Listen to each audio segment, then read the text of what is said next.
Malō and welcome back to Vaine Kitchen Podcast, also known as VMK Podcast. My name is Nani, and I'm your host for VMK's podcast.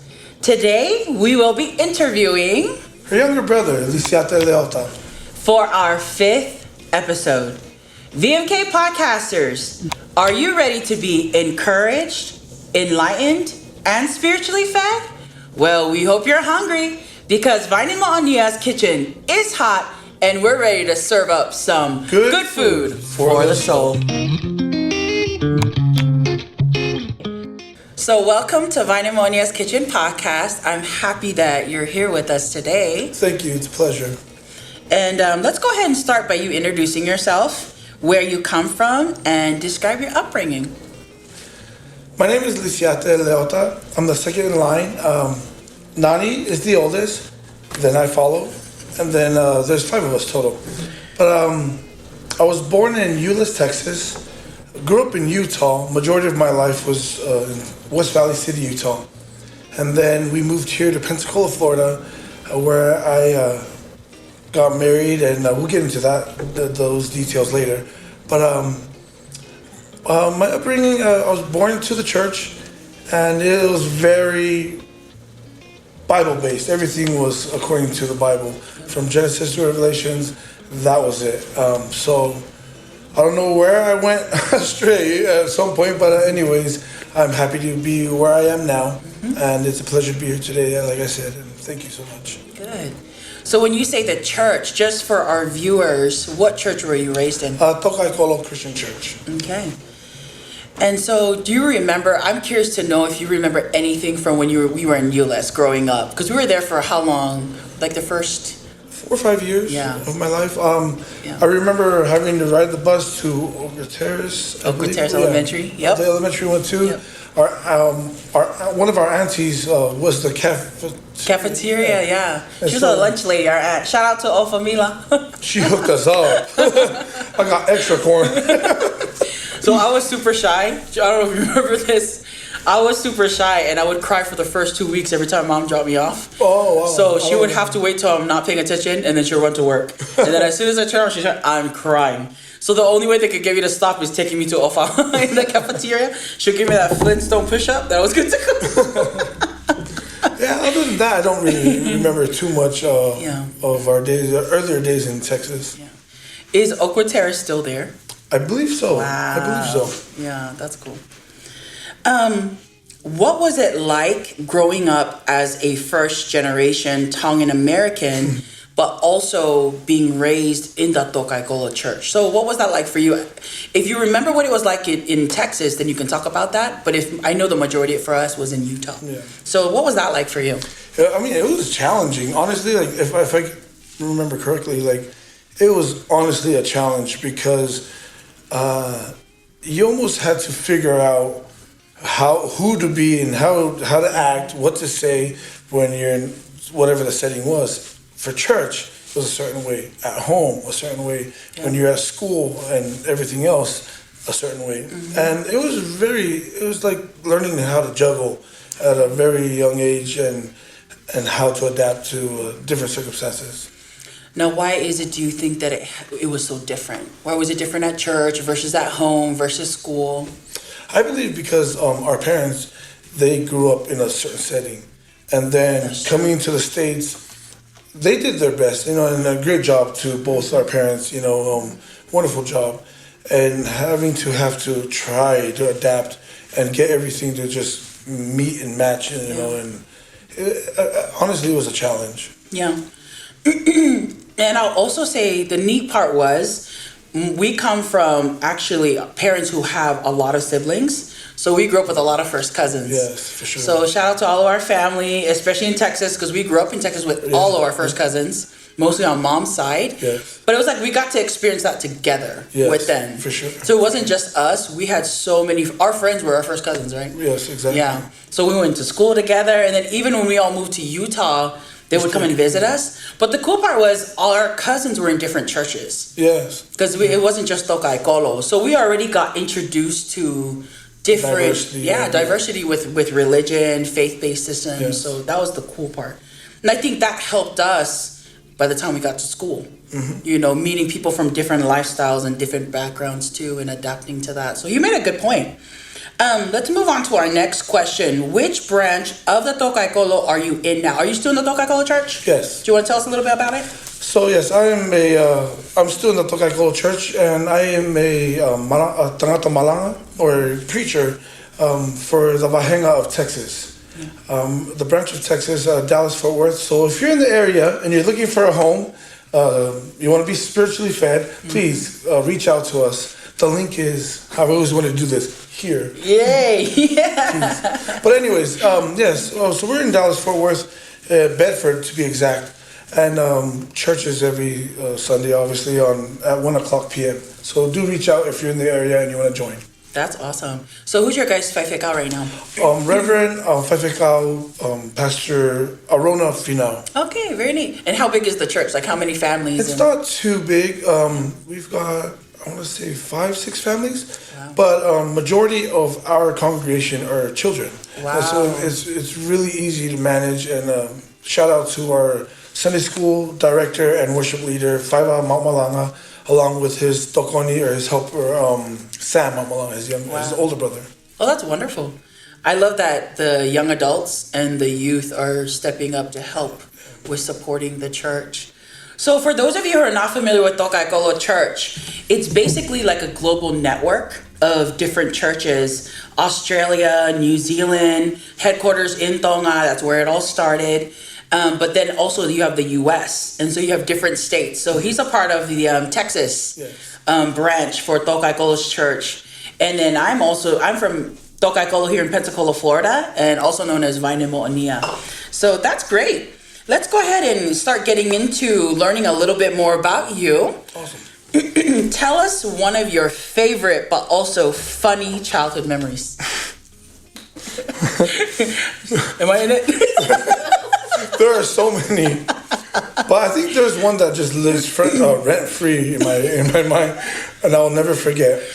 One morning, Sunday morning, our dad woke everyone up. He's yelling, he's shouting, and, everyone come downstairs right now. And everyone gets together. We come, and he has a stick in his hand, and he goes, "Who broke the table in the church? In our garage, which he turned into a church. Who broke the table?" We're all looking at each other, and everyone had to raise their hand, and it got to the point where you were telling me, just take the blame for it, or else it could be over. Because you always got in trouble, so it'd be no different anyways. It wasn't me. I swear it wasn't me. So anyways, long story short, after getting whooped for I don't know how long, we stopped because people started showing up for church. We go inside the garage, which was where we had church, and we realized that the dad turned on the heater and he put it on top of this glass table. And because of the heat, and it was wintertime, so obviously it's cold, the heater broke the table. And you can see that. You can see, obviously, it didn't shatter. It was literally just a cutout of where the heater was. And the heater was on the ground. I don't know if you remember this.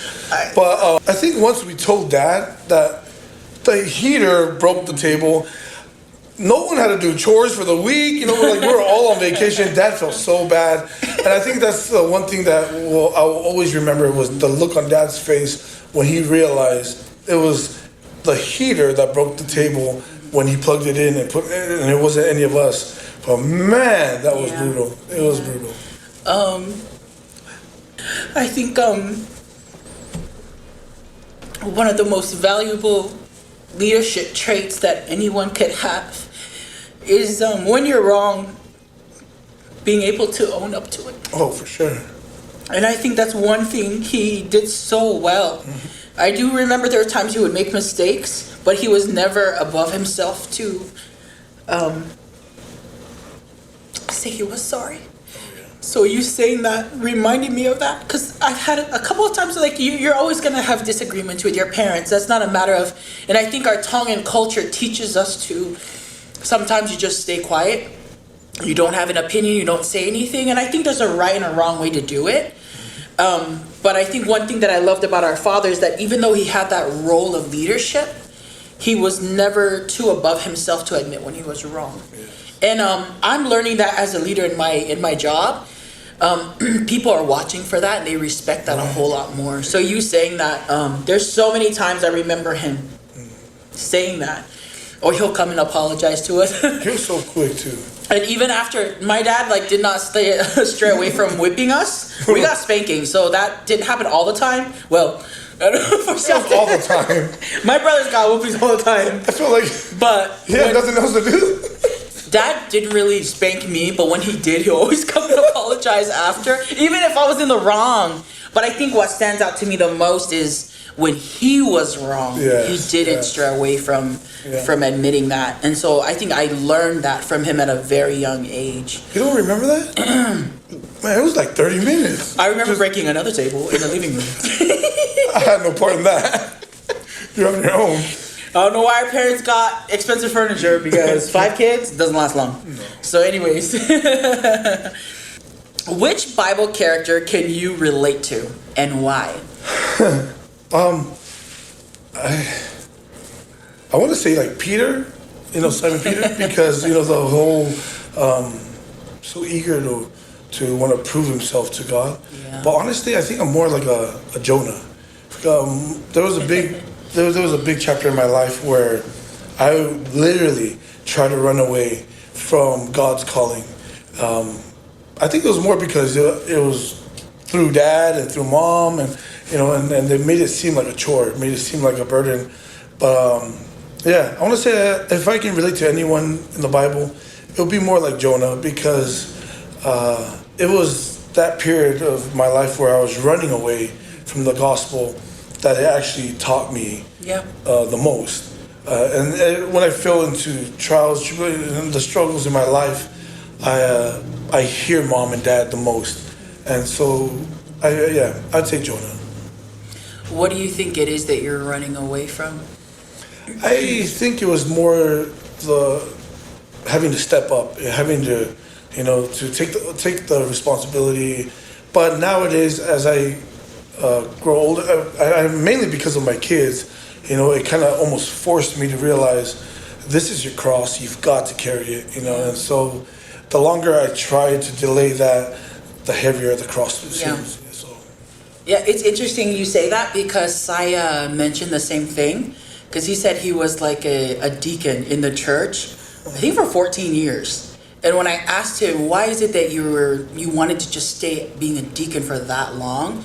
And he said there was more personal motives, his kids, his family, because he knew that if they were to step up, there's going to be more responsibility, which means you're going to be transferred to a different country.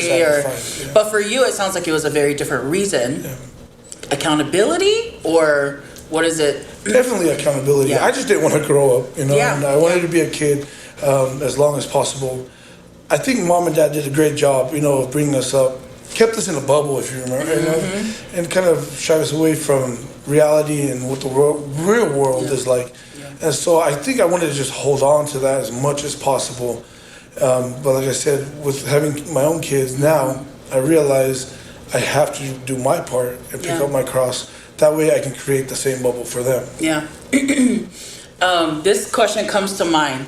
So there's 5 of us. He mentioned he's number 2, I'm number 1, he's 2, and then we have 3 siblings following us. Now, interestingly enough, you and I's version of mom and dad is so different from the middle child, and definitely for the last 2. Yes. So, yes. Absolutely. We were the trial and error, because boy and girl. What do you think, how would you describe mom and dad, their version as parents with us, versus our younger siblings? Well, I'd have to say, again, they did a wonderful job. They did a great job, especially being us being the first generation, moving to a whole new country, trying to figure out the way of life here, and then balance everything out. They did a wonderful job with the resources they had at the time. Yeah. However, I definitely was. I felt the whole trial and error part, and I was a lot of the error part. I feel like, but I mean, I think they did a wonderful job, and shout out to them. Yeah, definitely. The part of mom and dad I got to see for you and I, because we're the oldest, that's when they were really new in their faith. Oh, yeah. And they were also new members of Tokaikolo Church. So my brother and I, we got to see our parents before getting involved with Tokaikolo. Matter of fact, they weren't even saved. They got saved after he and I were already 5 and 6 or so. So we got to see like this big transition from non-believers to being believers. So funny story. Actually, my brother and I have a lot of funny stories. I liked him being the funny scapegoat. for her. But do you remember how mom got saved, actually? I don't. We lived in... I thought I was born into the church. No. He wasn't. Please edit my previous comment. Mom and dad weren't saved until after Nyasi was born, number 3. Wow. So mom first got saved or interested because my brother and I nearly died. We were living in an apartment complex in Euless, Texas, or probably Bedford. It wasn't Texas Square, it was before Texas Square. Oh, okay. And it was a huge swimming pool. And my cousins remember this, Mafu and Henry. They came over with my aunt, Fehia, and me and Siate wanted to show off the pool. And so they came over, and while our moms are in the apartment, chalking, we were all outside. Because back then, kids played outside. Yes. Nowadays, they're not. They're hooked on these things. Right. But anyways...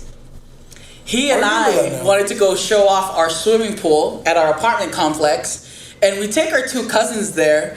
And they're like, yeah, look at our pool. This is our pool. And they're like, one of my cousins asked if we knew how to swim. So it's me and Seth. They're like, yeah, of course we know how to swim. We swim here all the time.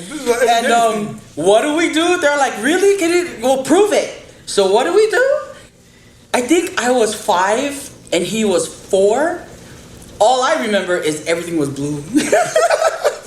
We didn't want to choose the stairs. We didn't want to go to the shallow end. Fake it till you make it. So we jumped in. We jumped in and we just kept sinking. I just remember getting deeper. We just kept getting deeper. I drank so much water. Thankfully, I don't know if our cousins, I don't know if they did anything, but it was really, someone was nearby and that person jumped in and saved he and I. And so...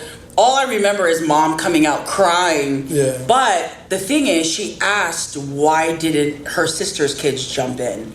And that was actually Fehia's moment of... I remember that now. Yeah, it was a testimony point. And Fehia told my mom that the angels are always protecting her children. Yeah. Always. And I think that moment was the turning point for my mom because she saw the difference. Wow. Because why didn't they jump in? Right. Maybe they just had common sense. I'm so happy you shared that story because I did forget. I honestly thought I was born into the church. If we stayed here and told stories, it would be for days because we were lost. This would be 3 hours long.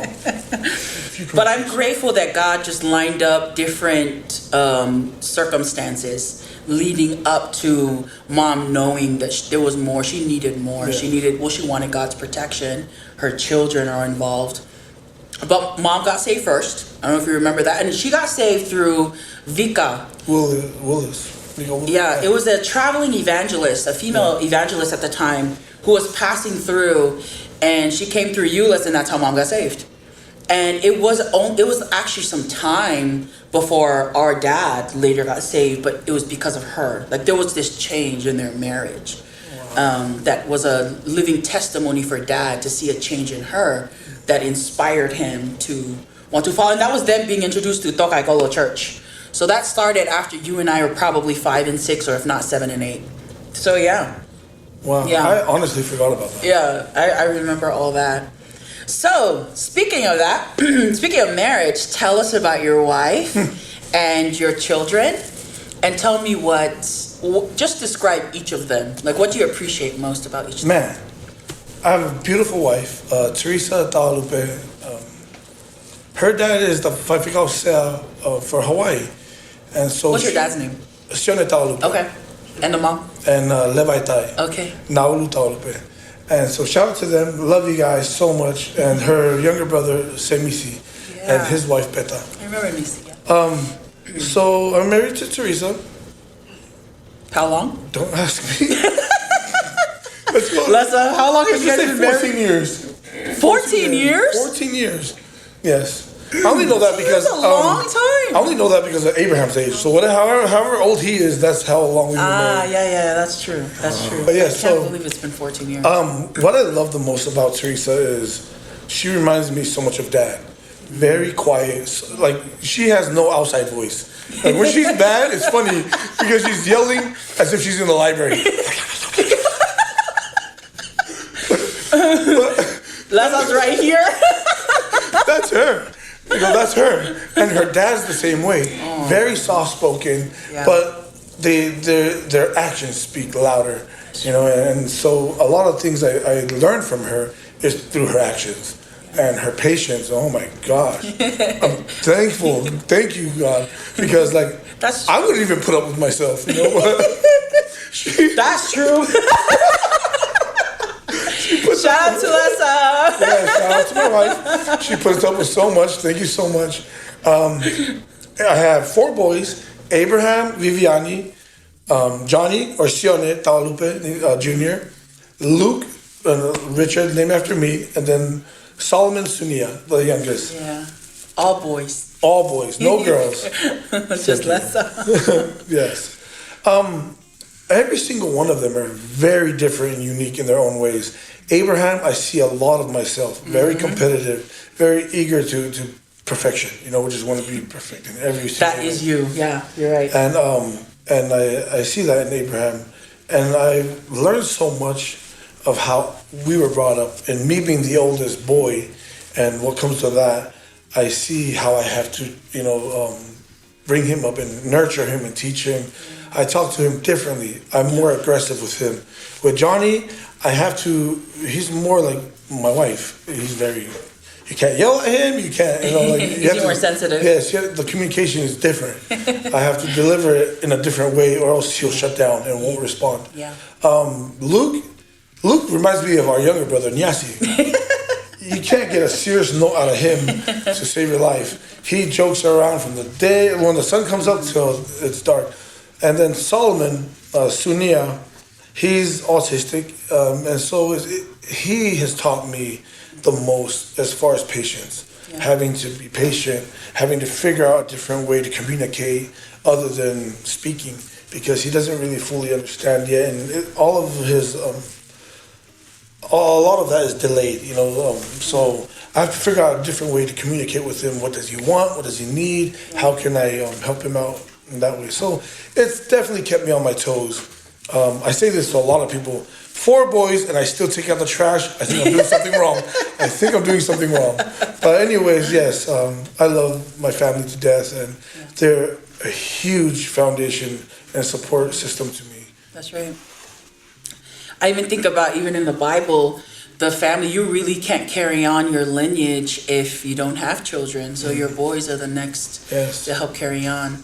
You said something about you and Abraham. He reminds you a lot of you because he's the oldest. Yes. And so with Dad, I try to think of, that's true, because you and Nyasi are my 2 brothers. There's Seth is the oldest, and my second junior brother is Nyasi. You guys are like night and day. So, but I think Dad, I think Dad was amazing in being a provider and work ethic. Because I see a lot of Dad in you as far as your work ethic and generosity goes. Huge. But I think Dad taught you how to be a leader in those aspects. Was there something that you think was missing or you wish you had more of? Vacation. Amen. Tongan fathers that are out there, please take your families on vacation. Other than that, it was and not church function. Church function is not vacation. That is not vacation. Why do you say that? Because it literally was, and like you said, your dad taught me how, and all of us, how to fokabenga, and go from one thing to the next, and no days off. He was from Sunday to the next Sunday, and that's how he operated. That's how he worked.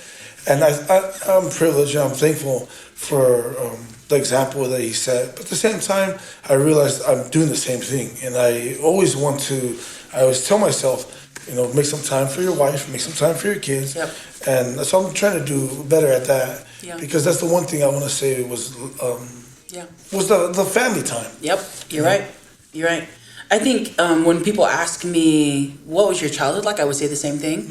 Now you just look back and your reflection is, I wish I just had more time with my dad and mom. According to Iate, it was not family time. According to them, that was bonding time. Is work time. Iate is landscaping. Yeah. Pushing the lawnmower was not fun. And then traveling for church functions, to them that was considered. But here's the incredible thing.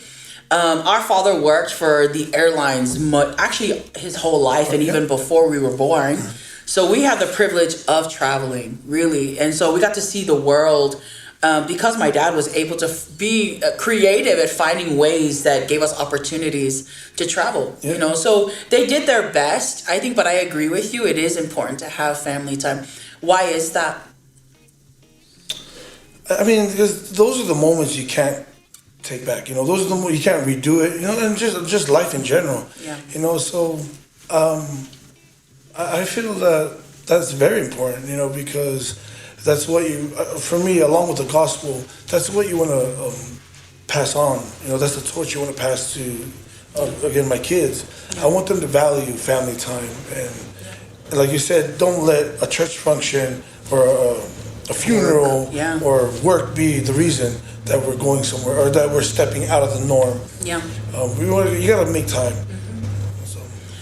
We talked about this in our last episode with Dwena.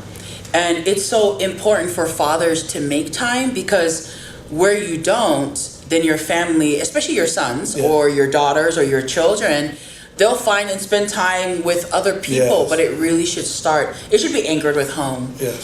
So they'll start seeking advice, counsel, confiding, in other people. But it really should be your parents. And it's a matter of being available, So I think that's the main thing. And it's so interesting because later on, I think more recent, like within the last 5 years, Supa and I, my younger sister, my first junior sister is Supa. She's number 4. She and I, that's what we asked Dad. We're like, Dad, we just want more time. We just want more time with you. And so we're privileged because Dad stayed here and we live in the same city, and we really got to spend time. Right. Dad would do like daddy-daughter date nights. And so he would do like once a month, me, Supa, and he loved going to Bonefish Grill. So I think I'm just saying that because it's not too late. If your parents are still here and they're available to you, make time. Be intentional. Carve out time. The same way you carve out time for all these other functions and work life. It's really imperative for your children, for your wife, for your husband to make that time. You've got to figure out, it has to be a priority. Because I think what we realized is that our parents did their best, but if you don't make your family a priority, automatically you already feel like you're not as important. And whether you're saying that or not, indirectly, that's what it is. So I think that's a wonderful thing that you've mentioned. Have you always been involved in ministry, and are you currently still involved? Well, you did say you're still involved with Tokaikolo Church, but talk about that a little bit more. Walk us through that. What does that look like? Like I said, I thought I was born to the church. I thought I was born into the church. So I want to say yes. At a very young age, we were doing Fakame, which is White Sunday. Or Children's White Sunday, yep. Right. And so I want to say we were part of ministry from the beginning until now, and it's been a privilege, and I look back at it now, and it's so much work. So much work that Mom and Dad did. I cut corners with my boys. I'm like, okay, just learn the English. We had to learn English and Tongan for every Bible memory verse. And I was part of the ministry from the beginning, I want to say, and I'm still very heavily involved. I'm privileged with the opportunity to preach. And so whenever our Reverend Arona Finau Vahes, or he asks or calls for me to preach, I preach every other month. Okay, nice. That's good. That's awesome. Another thing Dwena and I talked about in the last episode, being in a Tongan church really is what helped us to preserve being able to be bilingual. So proud to say that we can speak our language. It's not perfect, but we know and understand it for the most part, right? So sure. I would say in our siblings, the 5 of us, he's the one who speaks Tongan the best. My Tongan, if you ask my wife, is horrible. And my English is not too bad. It's actually kind of bad too. Yeah. So I'm grateful for Tokaikolo because we're able to learn the Tongan language, Tongan culture. But even I would say our church, Tokaikolo does a great job. Our church is actually very formal in style of service. Oh, sure. It's very formal because you have your opening prayers, and then you have your hymn, your scripture reading, and then even special numbers. So really, it's very different. I thought it was different, but it's not. Because I work for a ministry, and even seeing their style of how they run services, that impresses me about Tokaikolo. I was like, actually, we do the same thing, so I'm very proud of Tokaikolo Church for that. My next question for you, we're kind of going back and forth, but going back to your family, what do you want your family specifically to remember most about you? That's a tough one. I think, if anything, I want my family to remember, which means I have to do my part, to remember nothing but God. Just as Dad did, That's right, amen. If I can say anything about Dad, it always relates to the Bible or a Bible verse, or, it always ties to the Bible in some way, somehow, because that's who he was. He created that character for himself, and he was that person for us. That's right. Obviously, we've never seen Christ, but we did through him. I agree. And so I think that's what I want to pass on to my family, and that's what I want them to remember, which means I have a lot of work to do. But you're on your way. Yeah, You should be one day at a time. Yeah, you're right. You're right about that. Next question for you. Who was the most influential person to you growing up, and how did they impact your life? You would think I say Dad, but honestly, it was Mom. Shout out to Mom. Mama's boy. Man, try not to cry. But she is the backbone of everything possible and everything that we see now. You talk about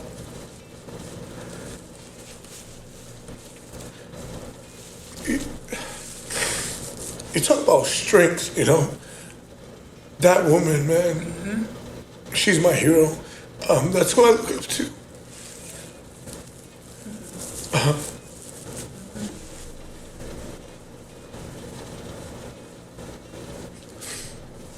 Dad is who we remember him to be because of Mom. You're right. That's God. So true. Her love for God and her faith is what created all of this, Amen. And so, I'm just gonna keep it short. Yeah. No, you're right. Say Mom. You hear a lot of people say, like a lot of even pastors, but influential men. Yeah. They'll say that's important if you want to be successful in business. You want to be successful in marriage and family. You want to be successful in ministry. Whatever it is, it does take that partner, and that's your spouse. And they often talk about their wife, an influential person for them. That support. Yeah. It's not easy to be a leader. It's not easy to be a leader in the home. As a man, you need that backbone and that support. So yeah, that's true. I'm very happy that you brought that up. I agree with you. Mom's faith is incredible. Yeah. I think we learned that a lot. Plus, she used to bring me Baby Ruth. I don't know if you guys got candy. No, I did. No, you didn't. So, but yeah. We know, my whole family knows. Siate has my mom's heart, that's for sure. We all know, even to this day. But I think Mom has always seen that potential. And she saw that in Dad. She sees that in you. Yeah. And actually, each and every one of us. Yeah. You're right. There's no time if we need something. Man. Mom is there. Mom is there. Because Dad was always working. Right. So, but when Dad was there, he was able to. There are times I don't even want to call her. Yeah. I have to tell her. Yeah. I got pulled over. Yeah, because I think mom's love goes beyond just what a mom naturally is created to do is to nurture. Right. But I think what makes Mom like on a whole other level and completely different realm is the fact that it's her faith. Yes. She's a spirit-filled, God-fearing woman. Yeah. And there's a lot of women like that too, but man, I mean, you guys just heard our dad got saved because of Mom's example. Exactly. Her getting, it was that strong when she decided to commit her life to God. That was it. That was it. Everything was changing. Everything was changing. Yeah, even after Dad passed away, you saw her strength is just something else. Her resilience I can't explain.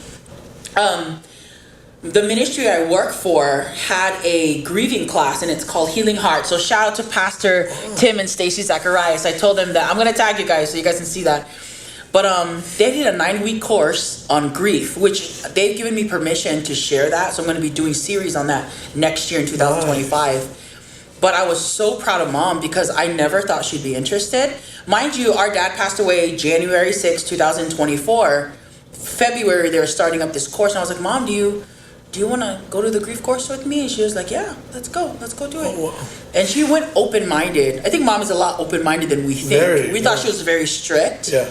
But I believe she created structure that children do need, by the way, because they need boundaries, they need structure. You can't just do whatever you want. Right. Mom never let us do that. She did, and to me, that's love. Right. That's true love. Mom had boundaries for boundaries, you know, like yes, very. Remember one thing that used to upset me. You know how we're waking up and you need to rush to school? Yeah. Mom would say, "No, come sit down." Mom, we're late already. And then she'll go slower. She wants to sing a hymn. We're so upset because we need to rush to school, but Mom's like, we have to do prayer. Yeah. But matter of fact, things I heard today, I don't know if you know this or not, there's an ex-Satanist who was a teacher, and he would talk about, he could tell in his classroom with students, children that were prayed over, and this is how he knew. He said that normally what they can do is they can send thoughts. Indirect thoughts. Oh, wow. And that's how they try to enter the child, especially if they're, innocent, they don't know any better. Heart, yeah. But children that were prayed over, he said there was just it's almost like the way I could describe it is like a blue sphere. It's like a blue sphere that protects that child. Wow. And he said no matter what he did, he couldn't penetrate their thoughts, nothing would get in. Couldn't influence them. And later on, he wanted to explore what is that power. That because he believed in Satan and cultures, being a cultist, and trying everything that he was taught and trained to do that he believed was true. He was a teacher. He was a teacher. I mean, but that's how they infiltrate. They get into the education system, entertainment sector, you name it. And so that's why it's important for parents. Please pray over your children. Definitely. It's imperative, and I think we were fortunate. Not just one, both parents were always praying over us. And many, many others too. I think with grandparents and aunties and uncles. But I think it's important for your children to be prayed over. That's their protection. In this world, there's nothing more powerful than, pray for. And our mom, most definitely. You can count on her to be a prayer warrior for sure. So that's right. Thank you for sharing that and bringing up Mom. My next question for you is, what is your message of encouragement for the youth and young adults?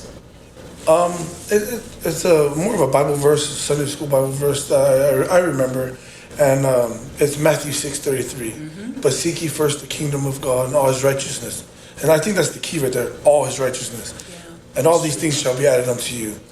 That verse, it just speaks so much for me because it reminds us, and some people they take it literally where. It means you wake up and you pray. No, that's not really it. That's true. You seek God before every task. Just how we bless our food type of thing. You want to bless everything you do. Mm-hmm. If it's a homework assignment, if it's a test, it's a game. We see a lot of these athletes. They take time, to pray right before a game and after a game. But I think that's something I want to encourage all of the young adults to seek God first. And all His righteousness, the best way to describe heaven, if you can, His kingdom is the Bible. You can't find heaven at Walmart or anywhere else, but if you take time to open up the Bible, you'll find the kingdom of heaven and His righteousness. And then when you go about your day, you just go ahead and become that Bible verse that you read. And you through your actions or your words and what you do. And you'll start to see everything you wanted becomes different. Not only do you receive it, not only do you receive what you want and need, but it almost changes. The things you used to want, you don't want anymore. Things you thought you needed, you don't even need. And then you start to realize you have basically everything you need. Yeah, so that's a Bible verse I really encourage everyone to not even memorize, just read and think about and ponder on and let it marinate, is Matthew 6:33. That's so true. think you can tell a lot about your own faith. Like for me, what's normally like almost like a spiritual check. It's like a spiritual temperature.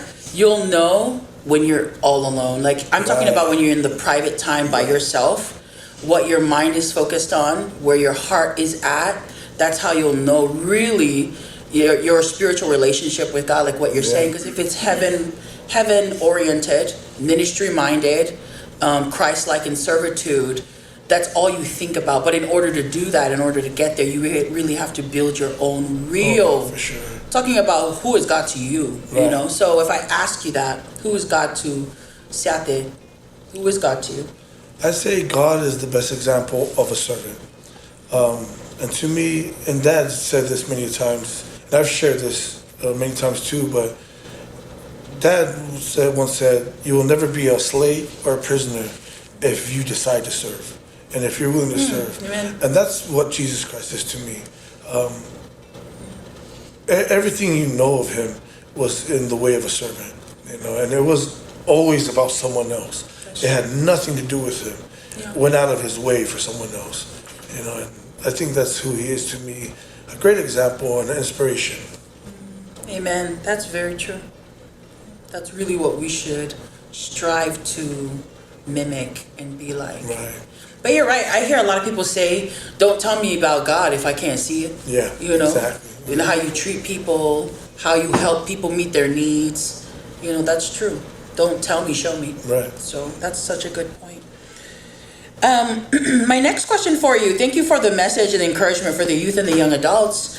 What about your advice for young fathers? You being a father of 4 boys, you know, what's your advice for even all fathers, I would say, from your experience? How would you encourage them? I believe it's Proverbs 22, verse 6. Train up a child in the way he should go, and when he is old, he will not depart from it. Proverbs 22, verse 6. Amen. To me, if you think about it, what is a train? You know, what is it? You think a train is, you know, the train is actually just the first car, or whatever you want to call it, the train. Everything else is just a box cart or cargo or whatever you call it. So wherever the train goes, that's where everything else goes. So if it goes left, everything goes left. I think that as a father, we are that train. We are the train. So if there's something that you don't want your kids to eat, well, you shouldn't eat it. If there's something that you don't want your kids to drink, you shouldn't drink it. If there's something you don't want your kids to say, you shouldn't say it.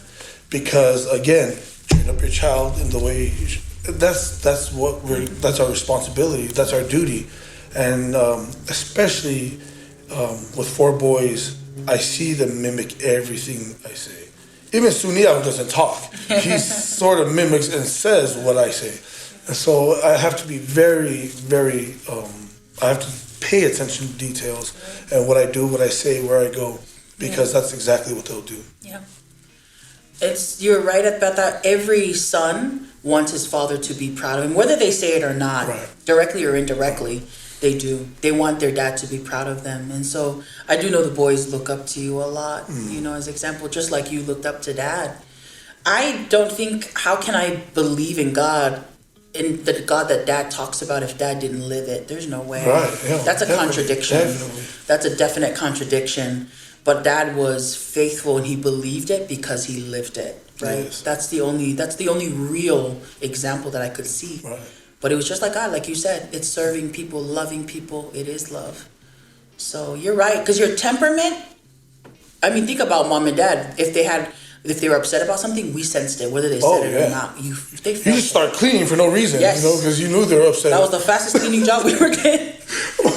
Or if one of the siblings got beat, we're all cleaning their room because we feel bad for them. Yeah, but you're right about that. I love the example that you talked about, the train. The train is actually just the first part, the leading part. Exactly. The rest are just box carts too. So where your leadership goes is where your family will follow. Right. You know, you rise, they rise. You crumble, they crumble too. Yeah. So very good. Can you believe we are to our last question? Thank you. I think you've been doing a wonderful job. Right, so what is your life verse and why have you chosen that verse? Man, there's just so many. There's so many. But I think it's always going to be something that I always could fall back on. I thought it was Proverbs 3, 5, and 6, but it's actually Luke 9:23. Yeah.